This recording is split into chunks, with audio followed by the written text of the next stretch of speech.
Chapter 12. Passion. He was gradually making it possible to earn a livelihood by his art. Liberties had taken several of his painted designs on various stuffs, and he could sell designs for embroideries, for altar cloths, and similar things, in one or two places. It was not very much he made at present, but he might extend it. He had also made friends with the designer for a pottery firm, and was gaining some knowledge of his new acquaintance's art. The applied arts interested him very much.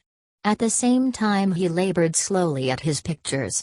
He loved to paint large figures, full of light, but not merely made up of lights and cast shadows, like the Impressionists, rather definite figures that had a certain luminous quality, like some of Michelangelo's people. And these he fitted into a landscape, in what he thought true proportion. He worked a great deal from memory, using everybody he knew. He believed firmly in his work, that it was good and valuable. In spite of fits of depression, shrinking, everything, he believed in his work. He was 24 when he said his first confident thing to his mother. "Mother," he said, "I'll make a painter that they'll attend to." She sniffed in her quaint fashion. It was like a half-pleased shrug of the shoulders. "Very well, my boy, we'll see," she said. "You shall see, my pigeon. You see if you're not swanky one of these days." "I'm quite content, my boy," she smiled. "But you'll have to alter. Look at you with Minnie." Minnie was the small servant, a girl of 14. "And what about Minnie?" asked Mrs. Morel, with dignity. "I heard her this morning, Mrs. Morel. I was going to do that, when you went out in the rain for some coal," he said. "That looks a lot like your being able to manage servants." "Well, it was only the child's niceness," said Mrs. Morel. "And you apologizing to her, you can't do two things at once, can you?" "She was busy washing up," replied Mrs. Morel. "And what did she say?" "It could easy have waited a bit. Now look how your feet paddle." "Yes, brazen young baggage," said Mrs. Morel, smiling. He looked at his mother, laughing. She was quite warm and rosy again with love of him. It seemed as if all the sunshine were on her for a moment. He continued his work gladly.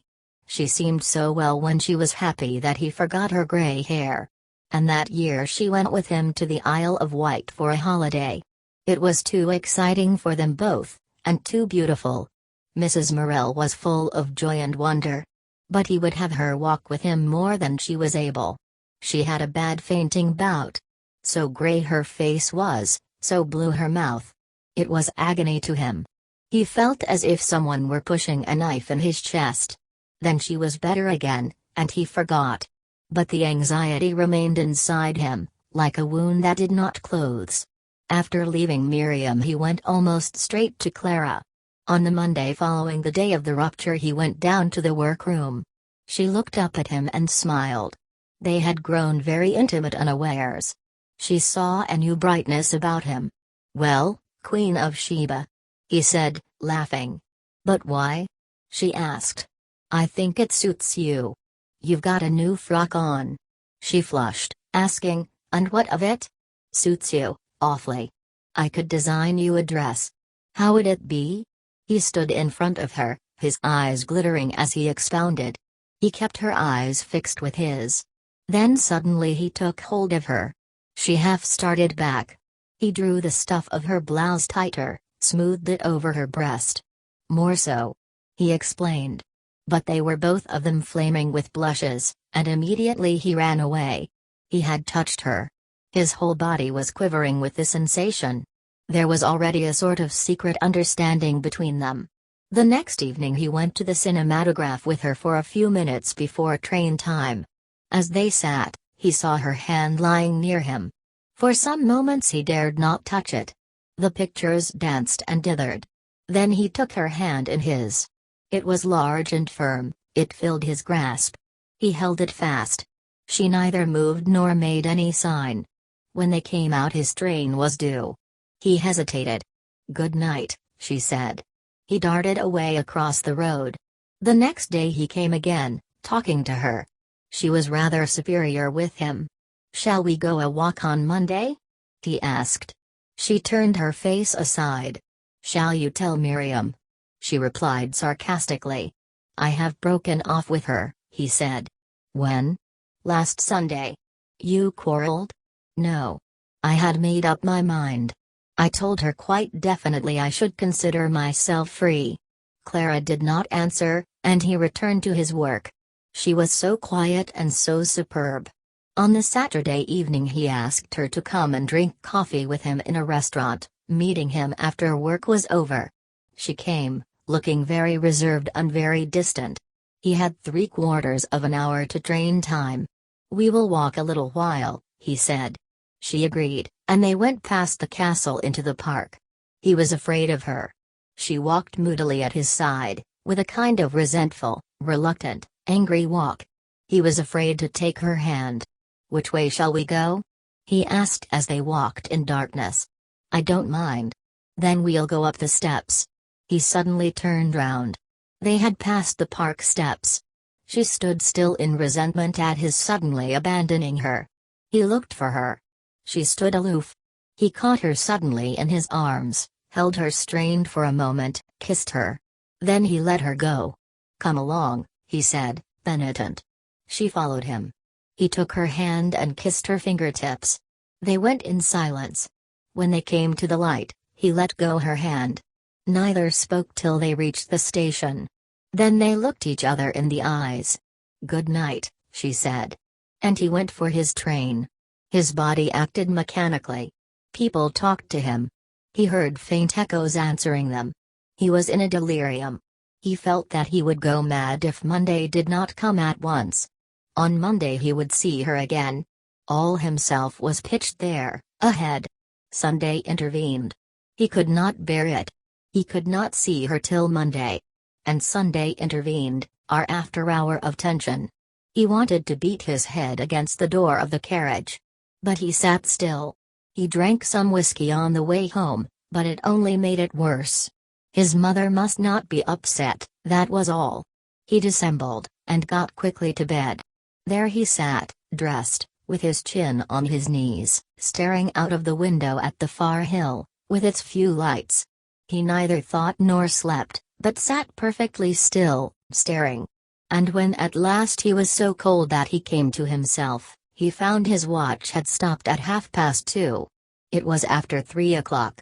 He was exhausted, but still there was the torment of knowing it was only Sunday morning. He went to bed and slept. Then he cycled all day long, till he was fagged out. And he scarcely knew where he had been. But the day after was Monday. He slept till 4 o'clock. Then he lay and thought. He was coming nearer to himself, he could see himself, real, somewhere in front. She would go a walk with him in the afternoon. Afternoon. It seemed years ahead. Slowly the hours crawled. His father got up, he heard him pottering about. Then the miner set off to the pit, his heavy boots scraping the yard. Cocks were still crowing. A cart went down the road. His mother got up. She knocked the fire. Presently she called him softly. He answered as if he were asleep. This shell of himself did well. He was walking to the station, another mile. The train was near Nottingham. Would it stop before the tunnels? But it did not matter, it would get there before dinner time. He was at Jordan's. She would come in half an hour. At any rate, she would be near. He had done the letters. She would be there. Perhaps she had not come. He ran downstairs. Ah! He saw her through the glass door. Her shoulders stooping a little to her work made him feel he could not go forward, he could not stand. He went in. He was pale, nervous, awkward, and quite cold. Would she misunderstand him? He could not write his real self with this shell. On this afternoon, he struggled to say. "You will come?" "I think so," she replied, murmuring. He stood before her, unable to say a word. She hid her face from him. Again came over him the feeling that he would lose consciousness. He set his teeth and went upstairs. He had done everything correctly yet, and he would do so. All the morning things seemed a long way off, as they do to a man under chloroform. He himself seemed under a tight band of constraint. Then there was his other self, in the distance, doing things, entering stuff in a ledger, and he watched that far off him carefully to see he made no mistake. But the ache and strain of it could not go on much longer. He worked incessantly. Still it was only 12 o'clock. As if he had nailed his clothing against the desk, he stood there and worked, forcing every stroke out of himself. It was 1:15, he could clear away. Then he ran downstairs. "You will meet me at the fountain at 2 o'clock, he said.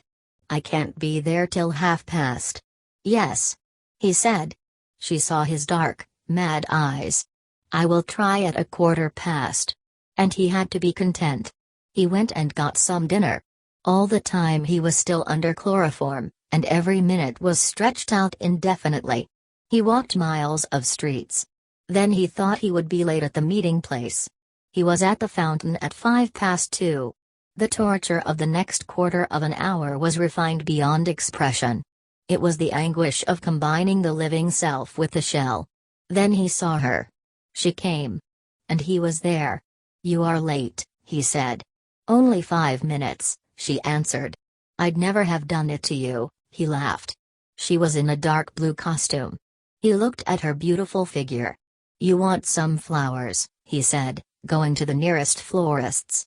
She followed him in silence. He bought her a bunch of scarlet, brick-red carnations. She put them in her coat, flushing.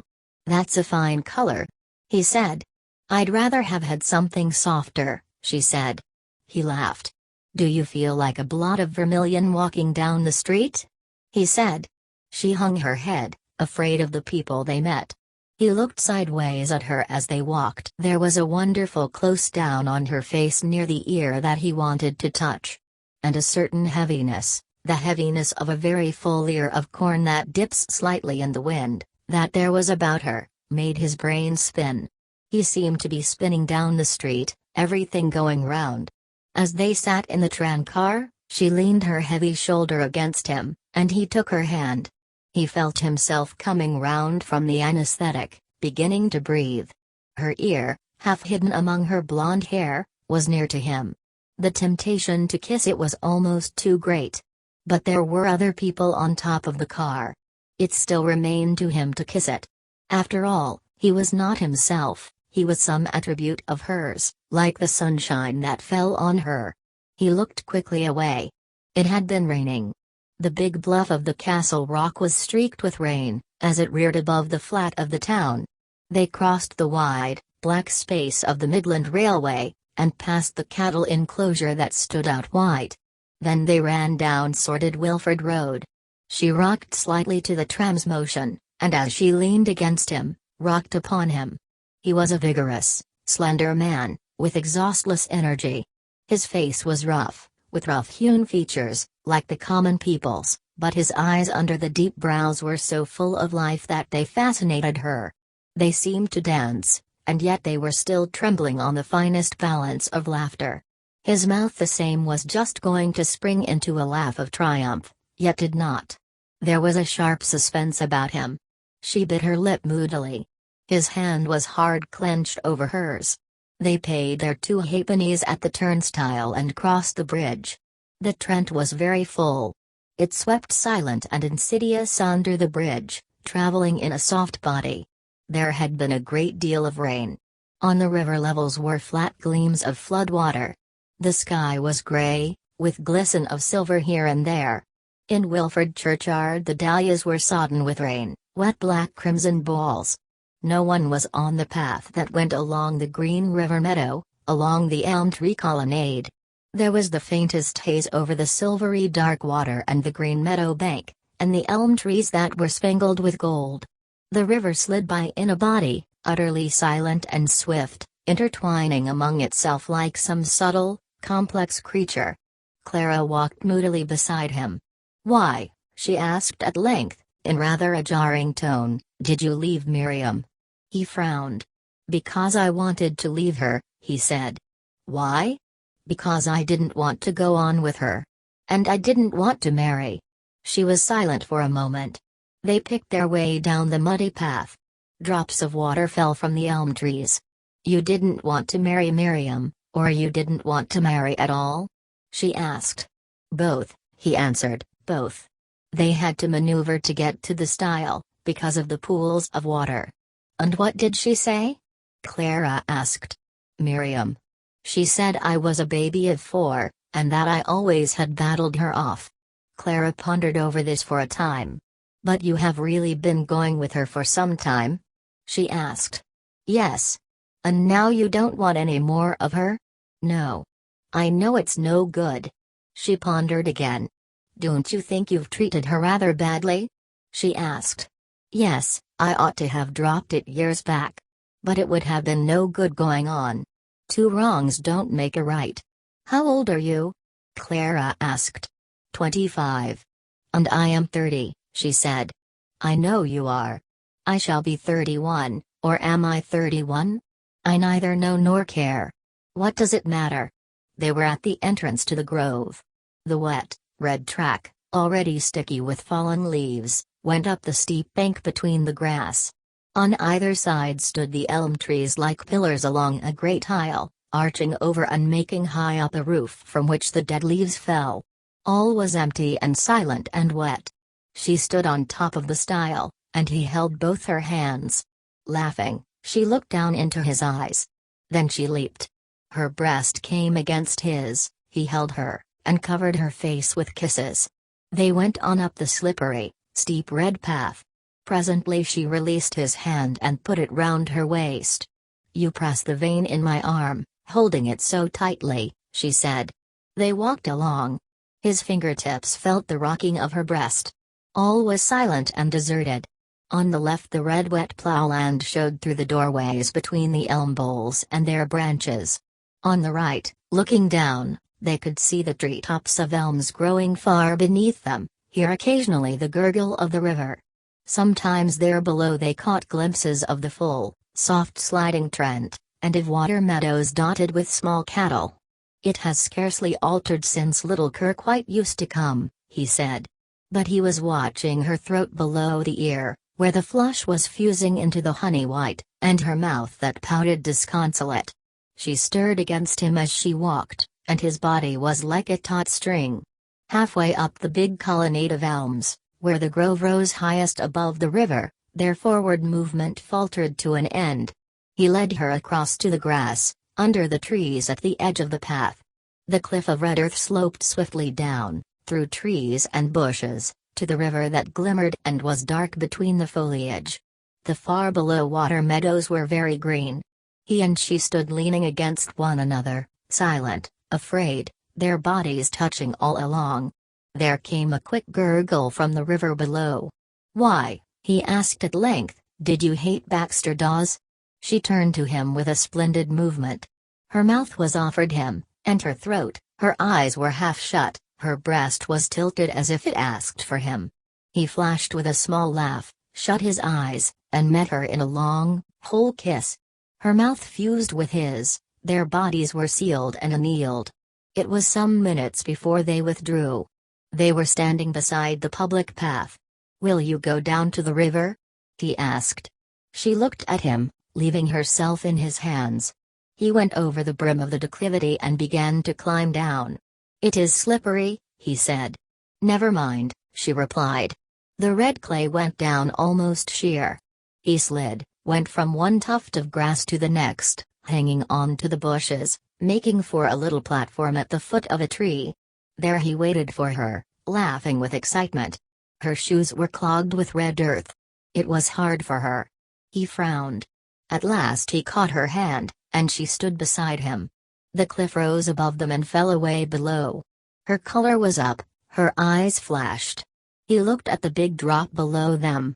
It's risky, he said, or messy, at any rate. Shall we go back? Not for my sake, she said quickly. All right. You see, I can't help you, I should only hinder. Give me that little parcel and your gloves. Your poor shoes. They stood perched on the face of the declivity, under the trees. Well, I'll go again, he said. Away he went, slipping, staggering, sliding to the next tree, into which he fell with a slam that nearly shook the breath out of him. She came after cautiously, hanging on to the twigs and grasses. So they descended, stage by stage, to the river's brink. There, to his disgust, the flood had eaten away the path, and the red decline ran straight into the water. He dug in his heels and brought himself up violently. The string of the parcel broke with a snap, the brown parcel bounded down, leaped into the water, and sailed smoothly away. He hung on to his tree. "Well, I'll be damned!" he cried crossly. Then he laughed. She was coming perilously down. "Mind!" he warned her. He stood with his back to the tree, waiting. "Come now," he called, opening his arms. She let herself run. He caught her, and together they stood watching the dark water scoop at the raw edge of the bank. The parcel had sailed out of sight. "It doesn't matter," she said. He held her close and kissed her. There was only room for their 4 feet. "It's a swindle," he said. "But there's a rut where a man has been, so if we go on I guess we shall find the path again." The river slid and twined its great volume. On the other bank cattle were feeding on the desolate flats. The cliff rose high above Paul and Clara on their right hand. They stood against the tree in the watery silence. "Let us try going forward," he said, and they struggled in the red clay along the groove a man's nailed boots had made. They were hot and flushed. Their barkled shoes hung heavy on their steps. At last they found the broken path. It was littered with rubble from the water, but at any rate it was easier. They cleaned their boots with twigs. His heart was beating thick and fast. Suddenly, coming on to the little level, he saw 2 figures of men standing silent at the water's edge. His heart leaped. They were fishing. He turned and put his hand up warningly to Clara. She hesitated, buttoned her coat. The 2 went on together. The fishermen turned curiously to watch the 2 intruders on their privacy and solitude. They had had a fire, but it was nearly out. All kept perfectly still. The men turned again to their fishing, stood over the grey glinting river like statues. Clara went with bowed head, flushing. He was laughing to himself. Directly they passed out of sight behind the willows. "Now they ought to be drowned," said Paul softly. Clara did not answer. They toiled forward along a tiny path on the river's lip. Suddenly it vanished. The bank was sheer red solid clay in front of them, sloping straight into the river. He stood and cursed beneath his breath, setting his teeth. "It's impossible," said Clara. He stood erect, looking round. Just ahead were 2 islets in the stream, covered with osiers. But they were unattainable. The cliff came down like a sloping wall from far above their heads. Behind, not far back, were the fishermen. Across the river the distant cattle fed silently in the desolate afternoon. He cursed again deeply under his breath. He gazed up the great steep bank. Was there no hope but to scale back to the public path? "Stop a minute," he said, and, digging his heel sideways into the steep bank of red clay, he began nimbly to mount. He looked across at every tree foot. At last he found what he wanted. 2 beech trees side by side on the hill held a little level on the upper face between their roots. It was littered with damp leaves, but it would do. The fishermen were perhaps sufficiently out of sight. He threw down his rainproof and waved to her to come. She toiled to his side.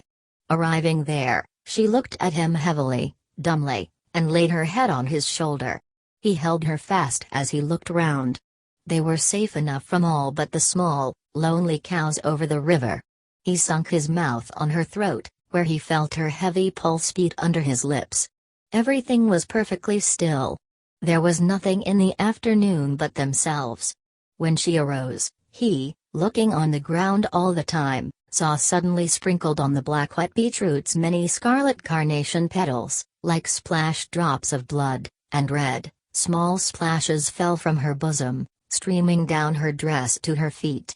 "Your flowers are smashed," he said. She looked at him heavily as she put back her hair. Suddenly he put his fingertips on her cheek. "Why dost look so heavy?" he reproached her. She smiled sadly, as if she felt alone in herself. He caressed her cheek with his fingers, and kissed her. "Nay," he said. "Never thee bother." She gripped his fingers tight, and laughed shakily. Then she dropped her hand. He put the hair back from her brows, stroking her temples, kissing them lightly. But the shoulder were it. He said softly, pleading. No, I don't worry. She laughed tenderly and resigned. Yea, the does. Dunna thee were it, he implored, caressing. No. She consoled him, kissing him. They had a stiff climb to get to the top again. It took them a quarter of an hour. When he got onto the level grass, he threw off his cap, wiped the sweat from his forehead, and sighed. Now we're back at the ordinary level, he said. She sat down, panting, on the tussocky grass. Her cheeks were flushed pink. He kissed her, and she gave way to joy.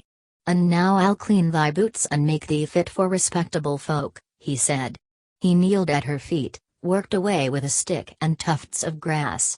She put her fingers in his hair, drew his head to her, and kissed it. What am I supposed to be doing, he said, looking at her laughing, cleaning shoes or dibbling with love? Answer me that. Just whichever I please, she replied. I'm your boot boy for the time being, and nothing else. But they remained looking into each other's eyes and laughing. Then they kissed with little nibbling kisses. T. He went with his tongue, like his mother. I tell you, nothing gets done when there's a woman about. And he returned to his boot cleaning, singing softly. She touched his thick hair, and he kissed her fingers. He worked away at her shoes. At last they were quite presentable. There you are, you see. He said. Aren't I a great hand at restoring you to respectability? Stand up. There, you look as irreproachable as Britannia herself. He cleaned his own boots a little, washed his hands in a puddle, and sang. They went on into Clifton Village. He was madly in love with her. Every movement she made, every crease in her garments, sent a hot flash through him and seemed adorable. The old lady at whose house they had tea was roused into gaiety by them. I could wish you'd had something of a better day, she said, hovering round. Nay. He laughed. We've been saying how nice it is. The old lady looked at him curiously. There was a peculiar glow and charm about him. His eyes were dark and laughing. He rubbed his mustache with a glad movement. Have you been saying so? She exclaimed, a light rousing in her old eyes. Truly. He laughed. Then I'm sure the day's good enough, said the old lady. She fussed about, and did not want to leave them. I don't know whether you'd like some radishes as well, she said to Clara, but I've got some in the garden, and a cucumber. Clara flushed. She looked very handsome. I should like some radishes, she answered. And the old lady pottered off gleefully. If she knew, said Clara quietly to him. Well, she doesn't know, and it shows we're nice in ourselves, at any rate. You look quite enough to satisfy an archangel, and I'm sure I feel harmless, so, if it makes you look nice, and makes folk happy when they have us, and makes us happy, why, we're not cheating them out of much. They went on with the meal. When they were going away, the old lady came timidly with 3 tiny dahlias in full blow, neat as peas, and speckled scarlet and white. She stood before Clara, pleased with herself, saying, I don't know whether, and holding the flowers forward in her old hand. Oh, how pretty! Cried Clara, accepting the flowers. Shall she have them all? Asked Paul reproachfully of the old woman. Yes, she shall have them all, she replied, beaming with joy. You have got enough for your share. Ah, but I shall ask her to give me one. He teased. Then she does as she pleases, said the old lady, smiling. And she bobbed a little curtsy of delight. Clara was rather quiet and uncomfortable. As they walked along, he said, You don't feel criminal, do you? She looked at him with startled gray eyes. Criminal? She said. No. But you seem to feel you have done a wrong? No, she said.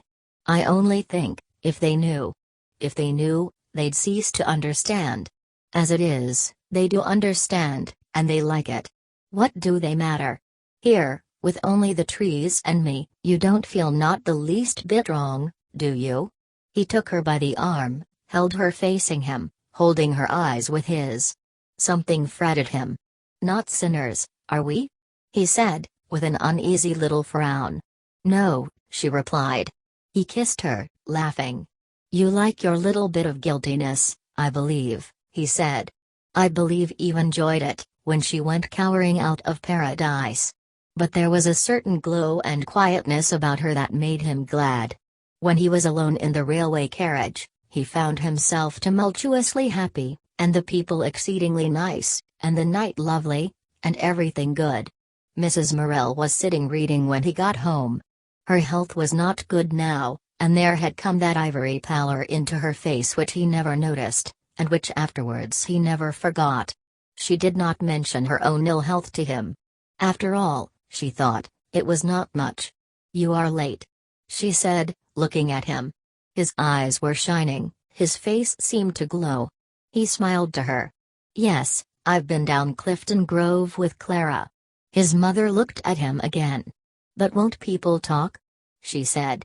"Why? They know she's a suffragette, and so on." "And what if they do talk?" "Of course, there may be nothing wrong in it," said his mother. "But you know what folks are, and if once she gets talked about, well, I can't help it. Their jaw isn't so almighty important, after all. I think you ought to consider her." "So I do. What can people say that we take a walk together? I believe you're jealous. You know I should be glad if she weren't a married woman." "Well, my dear, she lives separate from her husband, and talks on platforms, so she's already singled out from the sheep, and, as far as I can see, hasn't much to lose. No, her life's nothing to her, so what's the worth of nothing? She goes with me, it becomes something. Then she must pay, we both must pay. Folk are so frightened of paying, they'd rather starve and die." "Very well, my son. We'll see how it will end." "Very well, my mother. I'll abide by the end. We'll see. And she's awfully nice, mother, she is really. You don't know. That's not the same as marrying her. It's perhaps better." There was silence for a while. He wanted to ask his mother something, but was afraid. "Should you like to know her?" He hesitated. "Yes," said Mrs. Morel coolly. "I should like to know what she's like. But she's nice, mother, she is. And not a bit common. I never suggested she was. But you seem to think she's not as good as, she's better than 99 folk out of 100, I tell you. She's better, she is. She's fair, she's honest, she's straight. There isn't anything underhand or superior about her. Don't be mean about her." Mrs. Morel flushed. "I am sure I am not mean about her. She may be quite as you say, but, you don't approve," he finished. "And do you expect me to?" She answered coldly. "Yes!" Yes! If you'd anything about you, you'd be glad. Do you want to see her?" I said I did. "Then I'll bring her. Shall I bring her here?" "You please yourself." "Then I will bring her here, one Sunday, to tea. If you think a horrid thing about her, I shan't forgive you." His mother laughed. "As if it would make any difference," she said. He knew he had one. "Oh, but it feels so fine, when she's there. She's such a queen in her way." Occasionally he still walked a little way from chapel with Miriam and Edgar. He did not go up to the farm. She, however, was very much the same with him, and he did not feel embarrassed in her presence. One evening she was alone when he accompanied her. They began by talking books, it was their unfailing topic. Mrs. Morel had said that his and Miriam's affair was like a fire fed on books, if there were no more volumes it would die out. Miriam, for her part, boasted that she could read him like a book, could place her finger any minute on the chapter and the line. He, easily taken in, believed that Miriam knew more about him than anyone else. So it pleased him to talk to her about himself, like the simplest egoist. Very soon the conversation drifted to his own doings. It flattered him immensely that he was of such supreme interest. "And what have you been doing lately?" "Oh, not much. I made a sketch of Bestwood from the garden, that is nearly right at last. It's the 100th try." So they went on. Then she said, "You've not been out, then, lately?" "Yes, I went up Clifton Grove on Monday afternoon with Clara. It was not very nice weather, said Miriam, was it? But I wanted to go out, and it was all right. The Trent is full. Did you go to Barton? She asked. No, we had tea in Clifton. Didu. That would be nice. It was. The jolliest old woman. She gave us several pom-pom dahlias, as pretty as you like. Miriam bowed her head and brooded. He was quite unconscious of concealing anything from her. What made her give them you? She asked. He laughed. Because she liked us, because we were jolly, I should think. Miriam put her finger in her mouth. Were you late home? She asked. At last he resented her tone. I caught the 7:30. Ha. They walked on in silence, and he was angry. And how is Clara? Asked Miriam. Quite all right, I think. That's good. She said, with a tinge of irony. By the way, what of her husband? One never hears anything of him. He's got some other woman, and is also quite all right, he replied. At least, so I think. I see, you don't know for certain. Don't you think a position like that is hard on a woman? Rottenly hard. It's so unjust, said Miriam. The man does as he likes, then let the woman also, he said. How can she? And if she does, look at her position. What of it? Why, it's impossible. You don't understand what a woman forfeits. No, I don't. But if a woman's got nothing but her fair fame to feed on, why, it's thin tack, and a donkey would die of it. So she understood his moral attitude, at least, and she knew he would act accordingly. She never asked him anything direct, but she got to know enough. Another day, when he saw Miriam, the conversation turned to marriage, then to Clara's marriage with Dawes. You see, he said, she never knew the fearful importance of marriage. She thought it was all in the day's march, it would have to come, and Dawes, well, a good many women would have given their souls to get him, so why not him? Then she developed into the femme comprise, and treated him badly, I'll bet my boots. And she left him because he didn't understand her? I suppose so. I suppose she had to. It isn't altogether a question of understanding, it's a question of living. With him, she was only half alive, the rest was dormant, deadened. And the dormant woman was the femme comprise, and she had to be awakened. And what about him? I don't know. I rather think he loves her as much as he can, but he's a fool. It was something like your mother and father, said Miriam. Yes, but my mother, I believe, got real joy and satisfaction out of my father at first. I believe she had a passion for him, that's why she stayed with him. After all, they were bound to each other. Yes, said Miriam. That's what one must have, I think, he continued, the real flame of feeling through another person, once, only once, if it only lasts 3 months. See, my mother looks as if she'd had everything that was necessary for her living and developing. There's not a tiny bit of feeling of sterility about her. No, said Miriam. And with my father, at first, I'm sure she had the real thing. She knows, she has been there. You can feed it about her, and about him, and about hundreds of people you meet every day, and, once it has happened to you, you can go on with anything and ripen. What happened, exactly? Asked Miriam. It's so hard to say, but the something big and intense that changes you when you really come together with somebody else. It almost seems to fertilize your soul and make it that you can go on and mature. And you think your mother had it with your father? Yes, and at the bottom she feels grateful to him for giving it her, even now, though they are miles apart. And you think Clara never had it? I'm sure. Miriam pondered this. She saw what he was seeking, a sort of baptism of fire and passion, it seemed to her. She realized that he would never be satisfied till he had it. Perhaps it was essential to him, as to some men, to sow wild oats, and afterwards, when he was satisfied, he would not rage with restlessness any more, but could settle down and give her his life into her hands. Well, then, if he must go, let him go and have his fill, something big and intense, he called it. At any rate, when he had got it, he would not want it, that he said himself, he would want the other thing that she could give him. He would want to be owned, so that he could work. It seemed to her a bitter thing that he must go, but she could let him go into an inn for a glass of whiskey, so she could let him go to Clara, so long as it was something that would satisfy a need in him, and leave him free for herself to possess. "Have you told your mother about Clara?" she asked.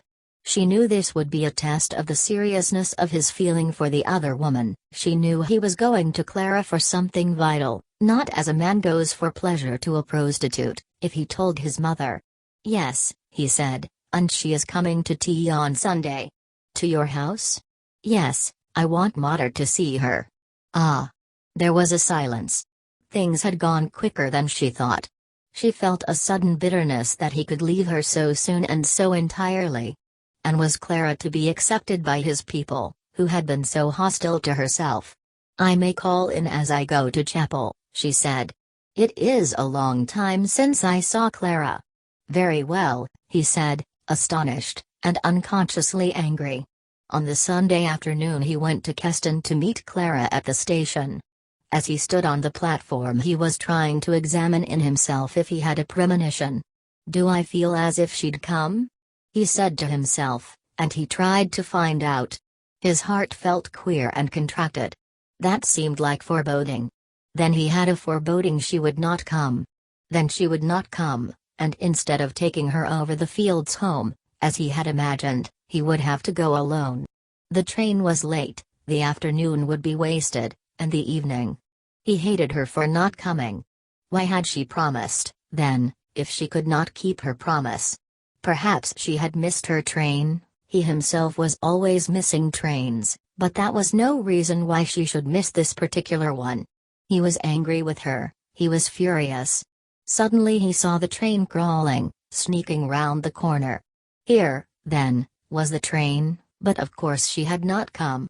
The green engine hissed along the platform, the row of brown carriages drew up, several doors opened.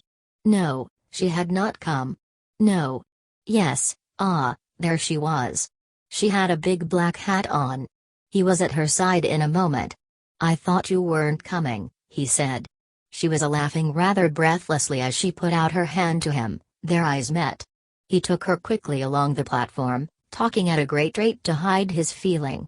She looked beautiful. In her hat were large silk roses, colored like tarnished gold. Her costume of dark cloth fitted so beautifully over her breast and shoulders. His pride went up as he walked with her. He felt the station people, who knew him, eyed her with awe and admiration.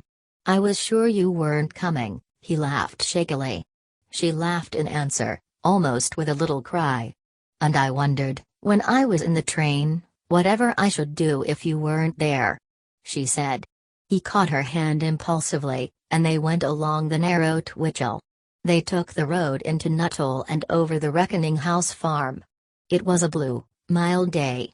Everywhere the brown leaves lay scattered, many scarlet hips stood upon the hedge beside the wood. He gathered a few for her to wear. "Though, really," he said, as he fitted them into the breast of her coat, "you ought to object to my getting them, because of the birds. But they don't care much for rose hips in this part, where they can get plenty of stuff. You often find the berries going rotten in the springtime." So he chattered, scarcely aware of what he said, only knowing he was putting berries in the bosom of her coat, while she stood patiently for him, and she watched his quick hands, so full of life, and it seemed to her she had never seen anything before. Till now, everything had been indistinct. They came near to the colliery. It stood quite still and black among the cornfields, its immense heap of slag seen rising almost from the oats. "What a pity there is a coal pit here where it is so pretty!" said Clara. "Do you think so?" he answered. "You see, I am so used to it I should miss it. No, and I like the pits here and there. I like the rows of trucks, and the headstocks, and the steam in the daytime, and the lights at night. When I was a boy, I always thought a pillar of cloud by day and a pillar of fire by night was a pit, with its steam, and its lights, and the burning bank, and I thought the Lord was always at the pit top. As they drew near home, she walked in silence, and seemed to hang back. He pressed her fingers in his own. She flushed, but gave no response. "Don't you want to come home?" he asked. "Yes, I want to come," she replied. It did not occur to him that her position in his home would be rather a peculiar and difficult one. To him it seemed just as if one of his men friends were going to be introduced to his mother, only nicer. The Morrells lived in a house in an ugly street that ran down a steep hill. The street itself was hideous. The house was rather superior to most. It was old, grimy, with a big bay window, and it was semi-detached, but it looked gloomy. Then Paul opened the door to the garden, and all was different. The sunny afternoon was there, like another land. By the path grew tansy and little trees. In front of the window was a plot of sunny grass, with old lilacs round it. And away went the garden, with heaps of disheveled chrysanthemums in the sunshine, down to the sycamore tree, and the field, and beyond one looked over a few red-roofed cottages to the hills with all the glow of the autumn afternoon. Mrs. Morrell sat in her rocking chair, wearing her black silk blouse. Her grey-brown hair was taken smooth back from her brow and her high temples. Her face was rather pale. Clara, suffering, followed Paul into the kitchen. Mrs. Morrell rose. Clara thought her a lady, even rather stiff. The young woman was very nervous. She had almost a wistful look, almost resigned. "Mother Clara," said Paul. Mrs. Morrell held out her hand and smiled. "He has told me a good deal about you," she said. The blood flamed in Clara's cheek. "I hope you don't mind my coming," she faltered. "I was pleased when he said he would bring you," replied Mrs. Morrell. Paul, watching, felt his heart contract with pain. His mother looked so small, and sallow, and done for beside the luxuriant Clara. "It is such a pretty day, Mother!" he said. "And we saw a jade." His mother looked at him. He had turned to her. She thought what a man he seemed, in his dark, well-made clothes. He was pale and detached-looking. It would be hard for any woman to keep him. Her heart glowed, then she was sorry for Clara. "Perhaps you'll leave your things in the parlor," said Mrs. Morrell nicely to the young woman. "Oh, thank you," she replied. "Come on," said Paul, and he led the way into the little front room, with its old piano, its mahogany furniture, its yellowing marble mantelpiece. A fire was burning, the place was littered with books and drawing boards. "I leave my things lying about," he said. "It is so much easier." She loved his artist's paraphernalia, and the books, and the photos of people. Soon he was telling her, this was William's young lady in the evening dress, this was Annie and her husband, this was Arthur and his wife and the baby. She felt as if she were being taken into the family. He showed her photos, books, sketches, and they talked a little while. Then they returned to the kitchen. Mrs. Morrell put aside her book. Clara wore a blouse of fine silk chiffon, with narrow black and white stripes. Her hair was done simply, coiled on top of her head. She looked rather stately and reserved. "You have gone to live down Sneinton Boulevard?" said Mrs. Morrell. "When I was a girl, I say!" "When I was a young woman we lived in Minerva Terrace." "Oh, did you?" said Clara. "I have a friend in number 6." And the conversation had started. They talked Nottingham and Nottingham people, it interested them both. Clara was still rather nervous, Mrs. Morrell was still somewhat on her dignity. She clipped her language very clear and precise. But they were going to get on well together, Paul saw. Mrs. Morrell measured herself against the younger woman, and found herself easily stronger. Clara was deferential. She knew Paul's surprising regard for his mother, and she had dreaded the meeting, expecting someone rather hard and cold. She was surprised to find this little interested woman chatting with such readiness, and then she felt, as she felt with Paul, that she would not care to stand in Mrs. Morrell's way. There was something so hard and certain in his mother, as if she never had a misgiving in her life. Presently Morrell came down, ruffled and yawning, from his afternoon sleep. He scratched his grizzled head, he plodded in his stocking feet, his waistcoat hung open over his shirt. He seemed incongruous. "This is Mrs. Dawes, Father, said Paul. Then Morel pulled himself together. Clara saw Paul's manner of bowing and shaking hands. "Oh, indeed!" exclaimed Morel. "I am very glad to see you, I assure you. But don't disturb yourself. No, make yourself quite comfortable, and be very welcome." Clara was astonished at this flood of hospitality from the old collier. He was so courteous, so gallant. She thought him most delightful. "And may you have come far?" he asked. "Only from Nottingham, she said. "From Nottingham? Then you have had a beautiful day for your journey." Then he strayed into the scullery to wash his hands and face, and from force of habit came on to the hearth with the towel to dry himself. At tea Clara felt the refinement and sang-froid of the household. Mrs. Morel was perfectly at her ease. The pouring out the tea and attending to the people went on unconsciously, without interrupting her in her talk. There was a lot of room at the oval table, the china of dark blue willow pattern looked pretty on the glossy cloth. There was a little bowl of small, yellow chrysanthemums. Clara felt she completed the circle, and it was a pleasure to her. But she was rather afraid of the self-possession of the Morels, father and all. She took their tone, there was a feeling of balance. It was a cool, clear atmosphere, where everyone was himself, and in harmony. Clara enjoyed it, but there was a fear deep at the bottom of her. Paul cleared the table whilst his mother and Clara talked. Clara was conscious of his quick, vigorous body as it came and went, seeming blown quickly by a wind at its work. It was almost like the hither and thither of a leaf that comes unexpected. Most of herself went with him. By the way she leaned forward, as if listening, Mrs. Morel could see she was possessed elsewhere as she talked, and again the elder woman was sorry for her. Having finished, he strolled down the garden, leaving the two women to talk. It was a hazy, sunny afternoon, mild and soft. Clara glanced through the window after him as he loitered among the chrysanthemums. She felt as if something almost tangible fastened her to him, yet he seemed so easy in his graceful, indolent movement, so detached as he tied up the two heavy flower branches to their stakes, that she wanted to shriek in her helplessness. Mrs. Morel rose. "You will let me help you wash up, said Clara. "Eh, there are so few, it will only take a minute, said the other. Clara, however, dried the tea things, and was glad to be on such good terms with his mother, but it was torture not to be able to follow him down the garden. At last she allowed herself to go, she felt as if a rope were taken off her ankle. The afternoon was golden over the hills of Derbyshire. He stood across in the other garden, beside a bush of pale Michaelmas daisies, watching the last bees crawl into the hive. Hearing her coming, he turned to her with an easy motion, saying, "It's the end of the run with these chaps." Clara stood near him.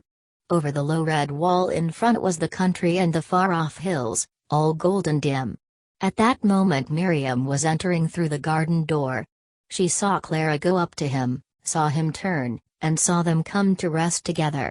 Something in their perfect isolation together made her know that it was accomplished between them, that they were, as she put it, married. She walked very slowly down the cinder track of the long garden. Clara had pulled a button from a hollyhock spire, and was breaking it to get the seeds. Above her bowed head the pink flowers stared, as if defending her. The last bees were falling down to the hive. "Count your money, laughed Paul, as she broke the flat seeds one by one from the roll of coin. She looked at him. "I am well off, she said, smiling. "How much?" He snapped his fingers. "Can I turn them into gold? I am afraid not, she laughed. They looked into each other's eyes, laughing. At that moment they became aware of Miriam. There was a click, and everything had altered. "Hello, Miriam!" he exclaimed. "You said you'd come!" "Yes. Had you forgotten?" She shook hands with Clara, saying, "It seems strange to see you here." "Yes," replied the other, It seems strange to be here. There was a hesitation. This is pretty, isn't it? Said Miriam. I like it very much, replied Clara. Then Miriam realized that Clara was accepted as she had never been. Have you come down alone?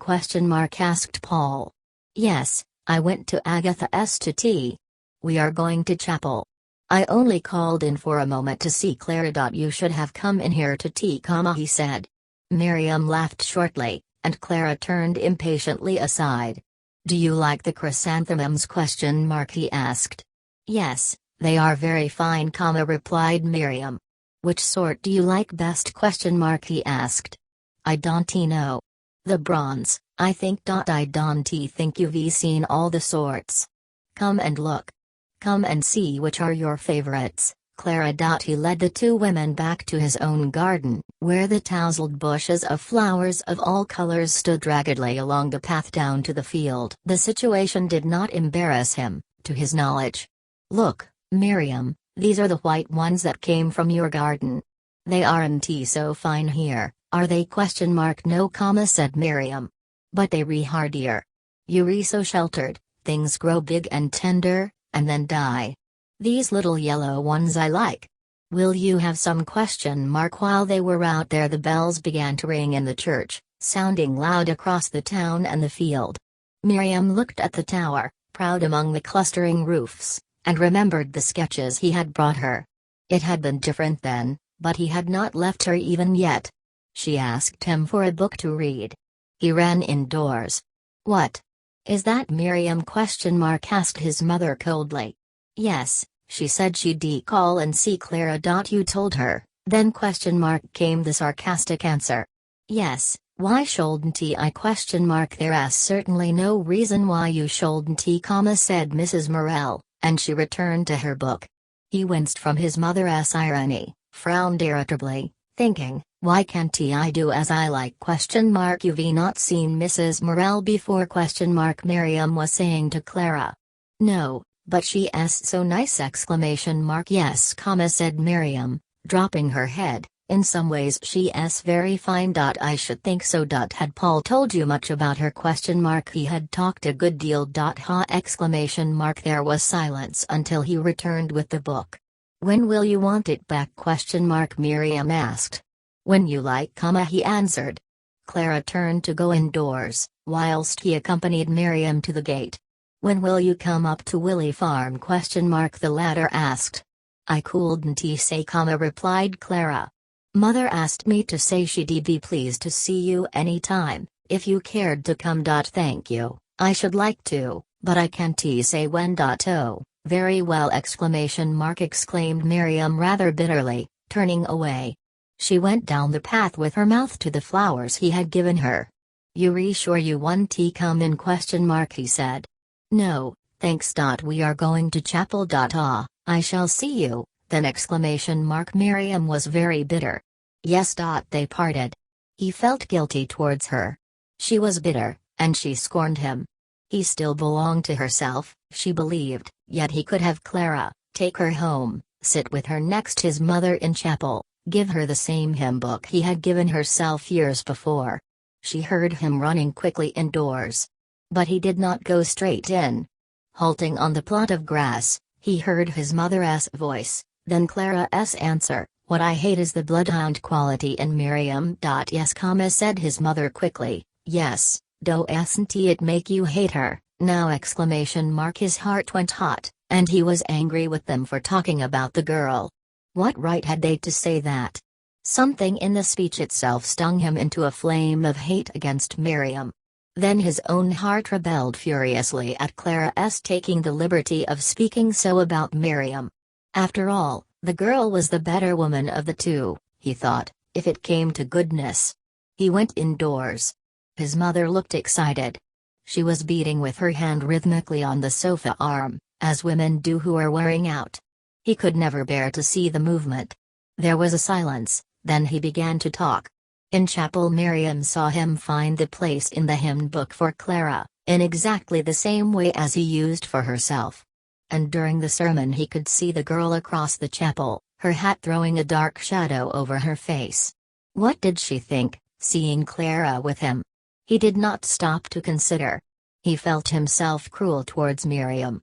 After chapel he went over Pentridge with Clara. It was a dark autumn night. They had said goodbye to Miriam, and his heart had smitten him as he left the girl alone. But it serves her right, he said inside himself, and it almost gave him pleasure to go off under her eyes with this other handsome woman. There was a scent of damp leaves in the darkness. Clara's hand lay warm and inert in his own as they walked. He was full of conflict. The battle that raged inside him made him feel desperate. Up Pentridge Hill Clara leaned against him as he went. He slid his arm round her waist.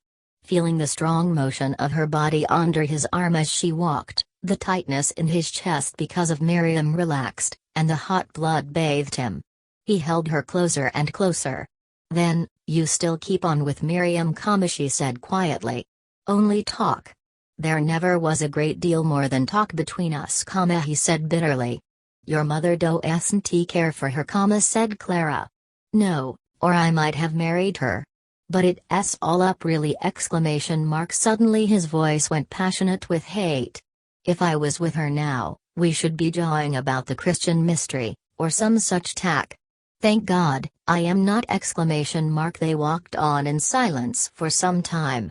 "But you can't really give her up, said Clara. "I don't give her up, because there's nothing to give, he said.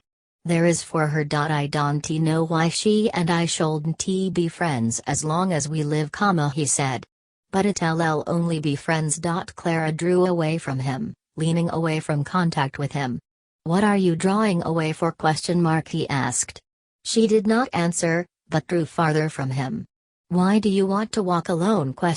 he asked. Still there was no answer. She walked resentfully, hanging her head. "Because I said I would be friends with Miriam!" he exclaimed. She would not answer him anything. "I tell you it's only words that go between us," he persisted, trying to take her again.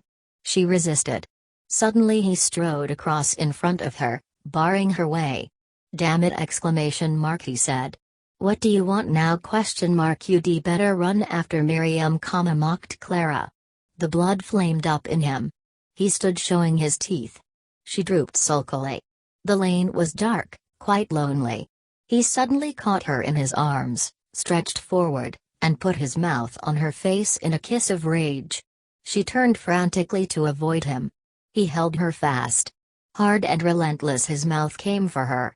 Her breasts hurt against the wall of his chest. Helpless, she went loose in his arms, and he kissed her, and kissed her. He heard people coming down the hill. "Stand up! Stand up!" he said thickly, gripping her arm till it hurt. If he had let go, she would have sunk to the ground. She sighed and walked dizzily beside him. They went on in silence.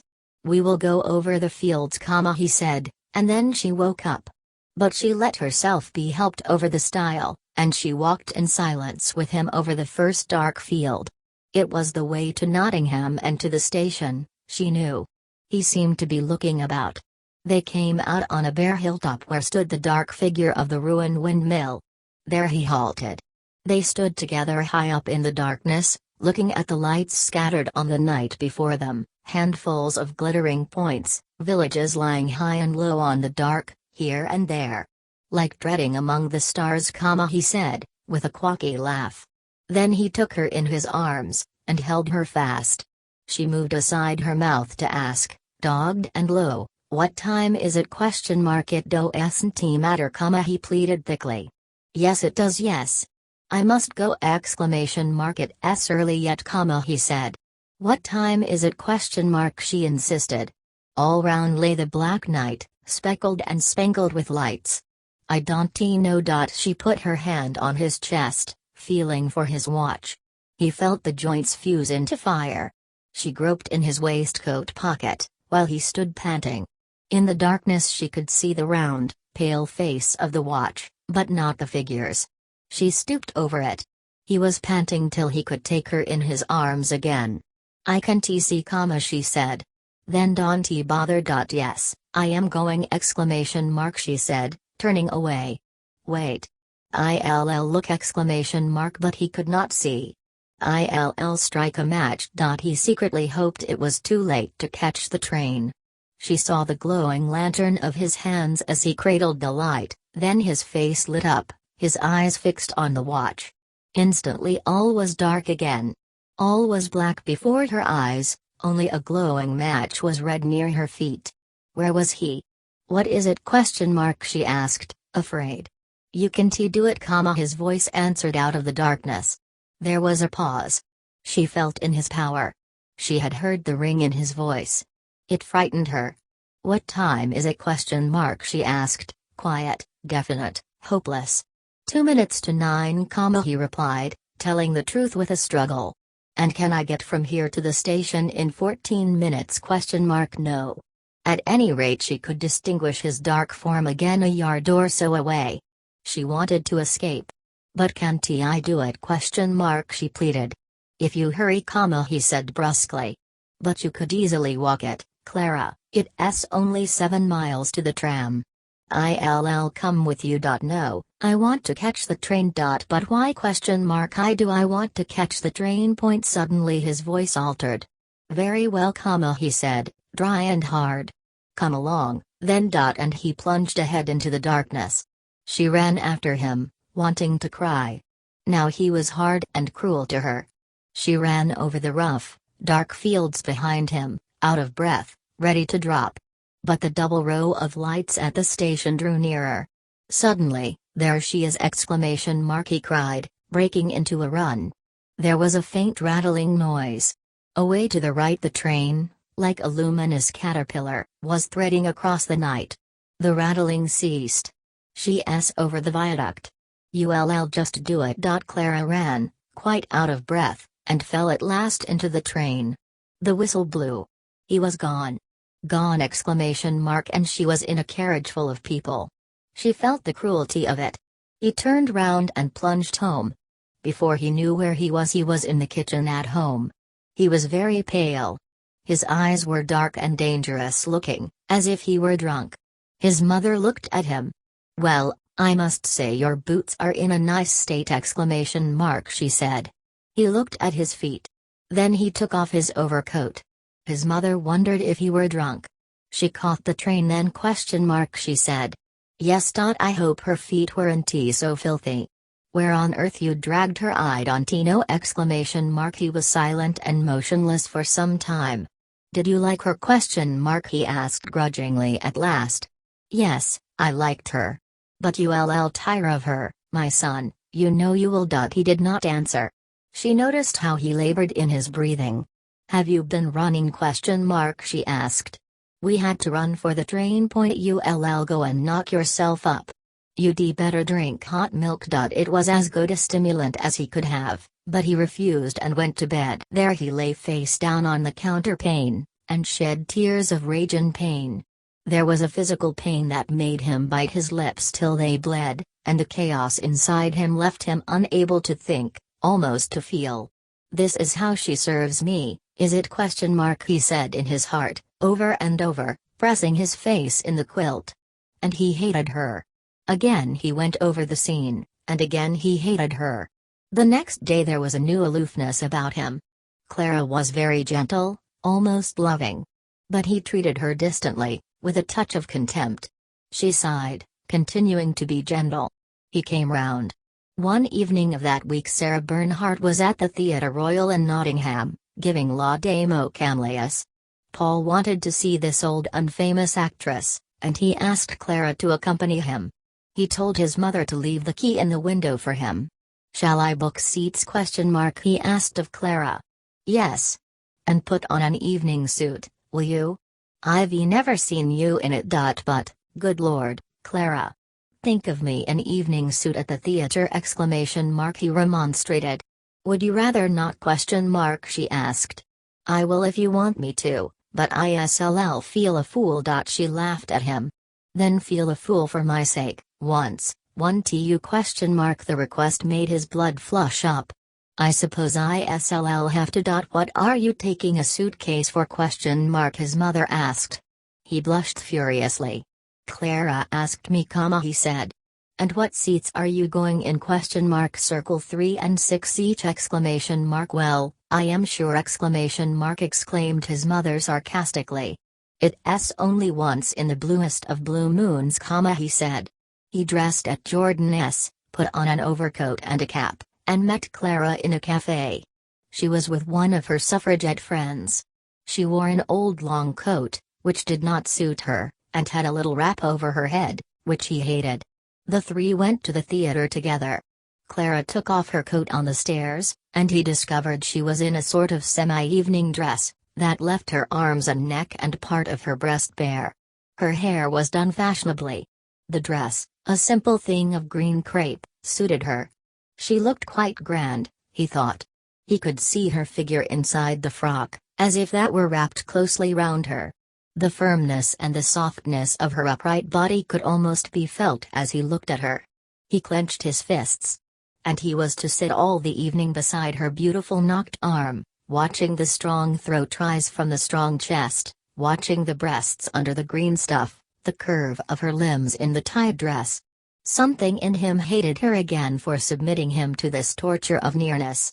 And he loved her as she balanced her head and stared straight in front of her, pouting, wistful, immobile, as if she yielded herself to her fate because it was too strong for her.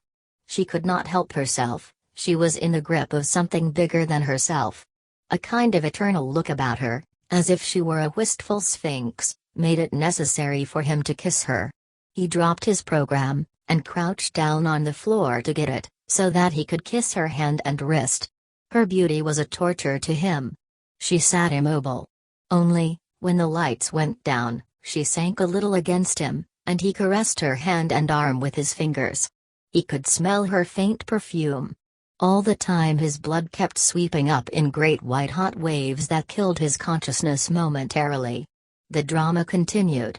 He saw it all in the distance, going on somewhere, he did not know where, but it seemed far away inside him. He was Clara's white heavy arms, her throat, her moving bosom. That seemed to be himself. Then away somewhere the play went on, and he was identified with that also. There was no himself. The grey and black eyes of Clara, her bosom coming down on him, her arm that he held gripped between his hands, were all that existed. Then he felt himself small and helpless, her towering in her force above him. Only the intervals, when the lights came up, hurt him inexpressibly. He wanted to run anywhere, so long as it would be dark again. In a maze, he wandered out for a drink. Then the lights were out, and the strange, insane reality of Clara and the drama took hold of him again. The play went on. But he was obsessed by the desire to kiss the tiny blue vein that nestled in the bend of her arm. He could feel it. His whole face seemed suspended till he had put his lips there. It must be done. And the other people. At last he bent quickly forward and touched it with his lips. His mustache brushed the sensitive flesh. Clara shivered, drew away her arm. When all was over, the lights up, the people clapping, he came to himself and looked at his watch. His train was gone. "I'll have to walk home!" he said. Clara looked at him. "It is too late?" she asked. He nodded. Then he helped her on with her coat. "I love you. You look beautiful in that dress," he murmured over her shoulder, among the throng of bustling people. She remained quiet. Together they went out of the theater. He saw the cabs waiting, the people passing. It seemed he met a pair of brown eyes which hated him. But he did not know. He and Clara turned away, mechanically taking the direction to the station. The train had gone. He would have to walk the 10 miles home. "It doesn't matter," he said. "I shall enjoy it. Won't you?" she said, flushing. "Come home for the night? I can sleep with mother." He looked at her. Their eyes met. "What will your mother say?" he asked. "She won't mind. You reassure?" "Quite. Shall I come?" "If you will." "Very well." And they turned away. At the first stopping place they took the car. The wind blew fresh in their faces. The town was dark, the tram tipped in its haste. He sat with her hand fast in his. "Will your mother be gone to bed?" he asked. "She may be. I hope not. They hurried along the silent, dark little street, the only people out of doors. Clara quickly entered the house. He hesitated. He leaped up the step and was in the room. Her mother appeared in the inner doorway, large and hostile. "Who have you got there?" she asked. "It's Mr. Morel, he has missed his train. I thought we might put him up for the night, and save him a 10-mile walk." Exclaimed Mrs. Radford. "That's your lookout. If you've invited him, he's very welcome as far as I am concerned. You keep the house!" "If you don't like me, I'll go away again," he said. Nay, you needn't. Come along in.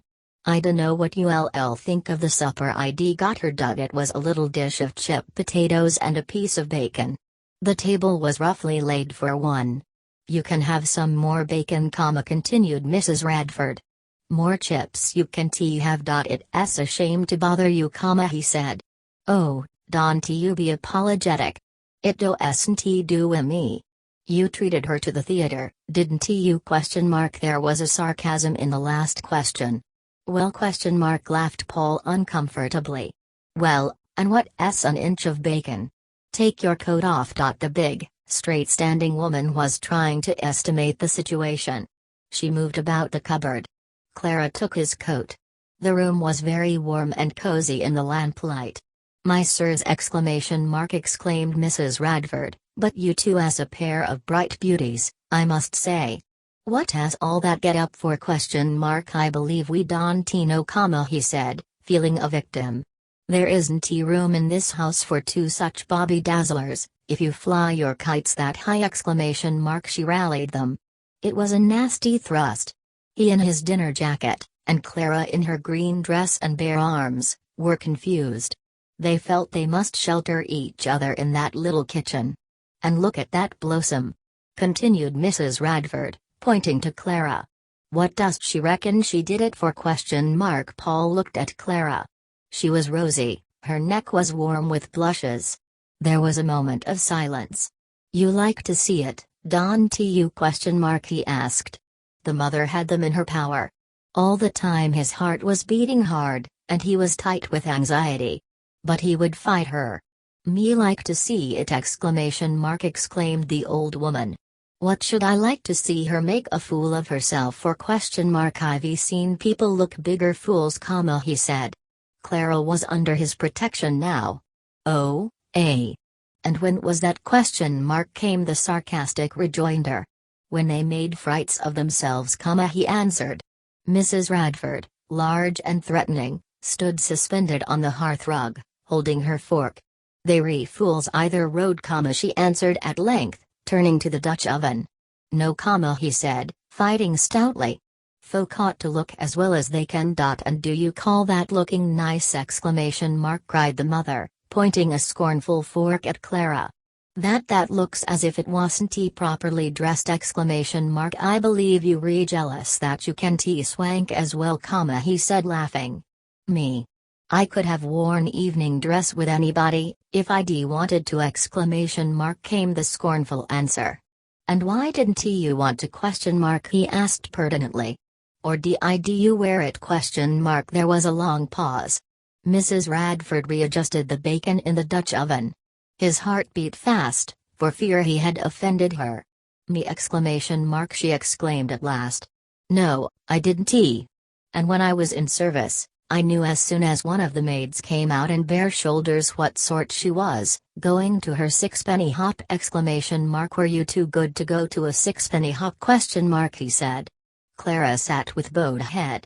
His eyes were dark and glittering. Mrs. Radford took the Dutch oven from the fire, and stood near him, putting bits of bacon on his plate. "There's a nice Crosley bit!" she said. "Don't give me the best!" he said. "She's got what she wants," was the answer. There was a sort of scornful forbearance in the woman's tone that made Paul know she was mollified. "But do have some!" he said to Clara. She looked up at him with her gray eyes, humiliated and lonely. "No thanks!" she said. "Why wouldn't you?" he answered carelessly. The blood was beating up like fire in his veins. Mrs. Radford sat down again, large and impressive and aloof. He left Clara altogether to attend to the mother. "They say Sarah Bernhardt's 50, he said. 50. She's turned 60! Came the scornful answer. "Well, he said, you'd never think it. She made me want to howl even now. I should like to see myself howling at that bad old baggage! Said Mrs. Radford. It's time she began to think herself a grandmother, not a shrieking catamaran." He laughed. "A catamaran is a boat the Malays use, he said. "And it's a word as I use, she retorted. "My mother does sometimes, and it's no good my telling her, he said. "I think she boxes your ears, said Mrs. Radford, good-humoredly. "She'd like to, and she says she will, so I give her a little stool to stand on. That's the worst of my mother, said Clara. "She never wants a stool for anything. But she often can't touch that lady with a long prop, retorted Mrs. Radford to Paul. "I think she doesn't want touching with a prop, he laughed. "I shouldn't. It might do the pair of you good to give you a crack on the head with one, said the mother, laughing suddenly. "Why are you so vindictive towards me? He said. "I've not stolen anything from you. No, I'll watch that, laughed the older woman. Soon the supper was finished. Mrs. Radford sat guard in her chair. Paul lit a cigarette. Clara went upstairs, returning with a sleeping suit, which she spread on the fender to air. "Why, I'd forgot all about them!" said Mrs. Radford. "Where have they sprung from? Out of my drawer. You bought 'em for Baxter, and he wouldn't wear 'em, would he? Laughing. Said he reckoned to do out trousers, I bet. She turned confidentially to Paul, saying, he couldn't bear 'em, them pajama things. The young man sat making rings of smoke. "Well, it's everyone to his taste, he laughed. Then followed a little discussion of the merits of pajamas. "My mother loves me in them, he said. She says I am a Pierrot. I can imagine they'd suit you, said Mrs. Radford. After a while he glanced at the little clock that was ticking on the mantelpiece. It was 12:30. "It is funny, he said, but it takes hours to settle down to sleep after the theater. It's about time you did, said Mrs. Radford, clearing the table. "Are you tired? He asked of Clara. "Not the least bit, she answered, avoiding his eyes. "Shall we have a game at cribbage? He said. "I've forgotten it. Well, I'll teach you again." "May we play crib, Mrs. Radford? He asked. "You'll please yourselves, she said, but it's pretty late. A game or so will make us sleepy, he answered. Clara brought the cards, and sat spinning her wedding ring whilst he shuffled them. Mrs. Radford was washing up in the scullery. As it grew later, Paul felt the situation getting more and more tense. 15:2, 15:4, 15:6, and 2:8. The clock struck 1. Still the game continued. Mrs. Radford had done all the little jobs preparatory to going to bed, had locked the door and filled the kettle. Still Paul went on dealing and counting. He was obsessed by Clara's arms and throat. He believed he could see where the division was just beginning for her breasts. He could not leave her. She watched his hands, and felt her joints melt as they moved quickly. She was so near, it was almost as if he touched her, and yet not quite. His mettle was roused. He hated Mrs. Radford. She sat on, nearly dropping asleep, but determined and obstinate in her chair. Paul glanced at her, then at Clara. She met his eyes, that were angry, mocking, and hard as steel. Her own answered him in shame. He knew she, at any rate, was of his mind. He played on.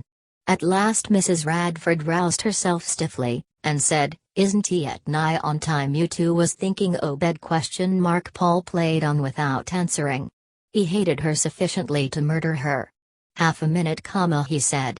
The elder woman rose and sailed stubbornly into the scullery, returning with his candle, which she put on the mantelpiece. Then she sat down again. The hatred of her went so hot down his veins, He dropped his cards. "We'll stop, then," he said, but his voice was still a challenge. Clara saw his mouth shut hard. Again he glanced at her. It seemed like an agreement. She bent over the cards, coughing, to clear her throat.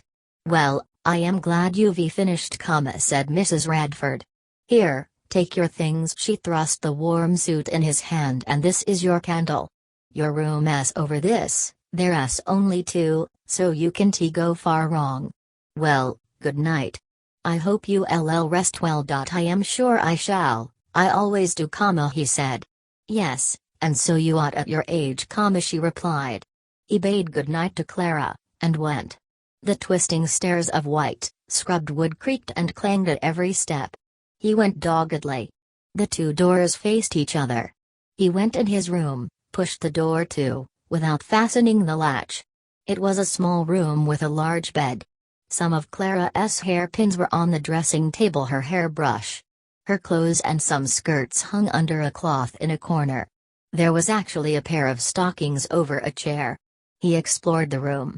2 books of his own were there on the shelf. He undressed, folded his suit, and sat on the bed, listening.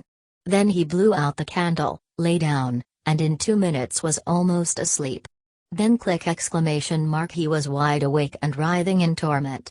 It was as if, when he had nearly got to sleep, something had bitten him suddenly and sent him mad. He sat up and looked at the room in the darkness, his feet doubled under him, perfectly motionless, listening. He heard a cat somewhere away outside, then the heavy, poised tread of the mother, then Clara's distinct voice, "Will you unfasten my dress?" There was silence for some time. At last the mother said, "Now then. Aren't you coming up?" "No, not yet," replied the daughter calmly. "Oh, very well then. If it's not late enough, stop a bit longer. Only you needn't come waking me up when I've got to sleep." "I shan't be long," said Clara. Immediately afterwards Paul heard the mother slowly mounting the stairs. The candlelight flashed through the cracks in his door. Her dress brushed the door, and his heart jumped. Then it was dark, and he heard the clatter of her latch. She was very leisurely indeed in her preparations for sleep. After a long time it was quite still. He sat strung up on the bed, shivering slightly. His door was an inch open. As Clara came upstairs, he would intercept her. He waited. All was dead silence. The clock struck 2. Then he heard a slight scrape of the fender downstairs. Now he could not help himself. His shivering was uncontrollable. He felt he must go or die. He stepped off the bed, and stood a moment, shuddering. Then he went straight to the door. He tried to step lightly. The first stair cracked like a shot. He listened. The old woman stirred in her bed. The staircase was dark. There was a slit of light under the stair-foot door, which opened into the kitchen. He stood a moment. Then he went on, mechanically. Every step creaked, and his back was creeping, lest the old woman's door should open behind him up above. He fumbled with the door at the bottom. The latch opened with a loud clack. He went through into the kitchen, and shut the door noisily behind him. The old woman daren't come now. Then he stood, arrested. Clara was kneeling on a pile of white underclothing on the hearthrug, her back towards him, warming herself. She did not look round, but sat crouching on her heels, and her rounded beautiful back was towards him, and her face was hidden. She was warming her body at the fire for consolation. The glow was rosy on one side, the shadow was dark and warm on the other. Her arms hung slack. He shuddered violently, clenching his teeth and fists hard to keep control. Then he went forward to her. He put one hand on her shoulder, the fingers of the other hand under her chin to raise her face. A convulsed shiver ran through her, once, twice, at his touch. She kept her head bent. "Sorry!" he murmured, realizing that his hands were very cold. Then she looked up at him, frightened, like a thing that is afraid of death. "My hands are so cold," he murmured. "I like it," she whispered, closing her eyes. The breath of her words were on his mouth. Her arms clasped his knees. The cord of his sleeping suit dangled against her and made her shiver. As the warmth went into him, his shuddering became less. At length, unable to stand so any more, he raised her, and she buried her head on his shoulder. His hands went over her slowly with an infinite tenderness of caress. She clung close to him, trying to hide herself against him. He clasped her very fast. Then at last she looked at him, mute, imploring, looking to see if she must be ashamed. His eyes were dark, very deep, and very quiet. It was as if her beauty and his taking it hurt him, made him sorrowful. He looked at her with a little pain, and was afraid. He was so humble before her. She kissed him fervently on the eyes, first one, then the other, and she folded herself to him. She gave herself. He held her fast. It was a moment intense almost to agony. She stood letting him adore her and tremble with joy of her. It healed her hurt pride. It healed her, it made her glad. It made her feel erect and proud again. Her pride had been wounded inside her. She had been cheapened. Now she radiated with joy and pride again. It was her restoration and her recognition. Then he looked at her, his face radiant. They laughed to each other, and he strained her to his chest. The seconds ticked off, the minutes passed, and still the two stood clasped rigid together, mouth to mouth, like a statue in one block. But again his fingers went seeking over her, restless, wandering, dissatisfied. The hot blood came up wave upon wave. She laid her head on his shoulder. "Come you to my room," he murmured. She looked at him and shook her head, her mouth pouting disconsolately, her eyes heavy with passion. He watched her fixedly. "Yes!" he said. Again she shook her head. "Why not?" he asked. She looked at him still heavily, sorrowfully, and again she shook her head.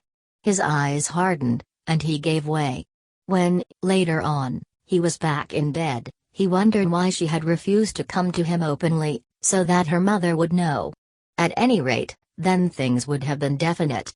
And she could have stayed with him the night, without having to go, as she was, to her mother's bed.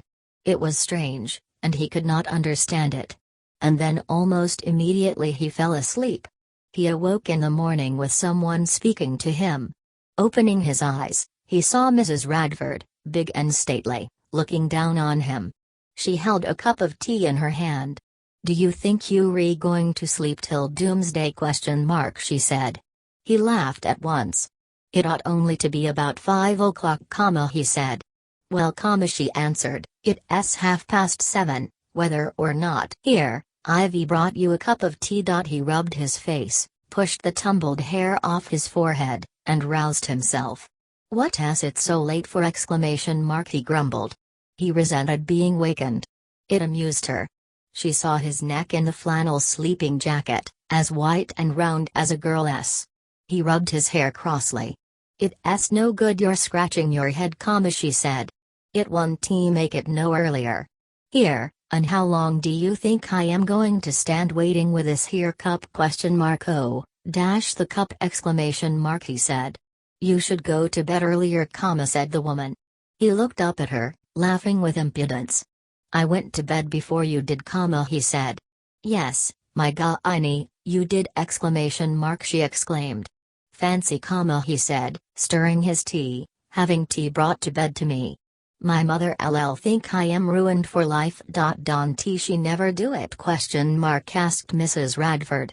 "She does leave think of flying. I always spoilt my lot. That's why they've turned out such bad uns, said the elderly woman. "You only Clara, he said. And Mr. Radford's in heaven. So I suppose there's only you left to be the bad un. I am not bad, I am only soft, she said, as she went out of the bedroom. "I am only a fool, I am!" Clara was very quiet at breakfast, but she had a sort of air of proprietorship over him that pleased him infinitely. Mrs. Radford was evidently fond of him. He began to talk of his painting. "What's the good, exclaimed the mother, "of your whittling and worrying and twistin' and doin' at that painting of yours? What good does it do you, I should like to know? You'd better be enjoyin' yourself. Oh, But exclaimed Paul, I made over 30 guineas last year. Did you? Well, that's a consideration, but it's nothing to the time you put in. And I've got £4 owing. A man said he'd give me £5 if I'd paint him and his missus and the dog and the cottage. And I went and put the fowls in instead of the dog, and he was waxy, so I had to knock a quid off. I was sick of it, and I didn't like the dog. I made a picture of it. What shall I do when he pays me the £4? Nay. You know your own uses for your money, said Mrs. Radford. But I am going to bust this £4. Should we go to the seaside for a day or two? Who? You and Clara and me. What, on your money? She exclaimed, half wrathful. Why not? You wouldn't be long in breaking your neck at a hurdle race! She said. So long as I get a good run for my money. Will you? Nay, you may settle that between you. And you willing? He asked, amazed and rejoicing. You'll do as you like, said Mrs. Radford, whether I am willing or not.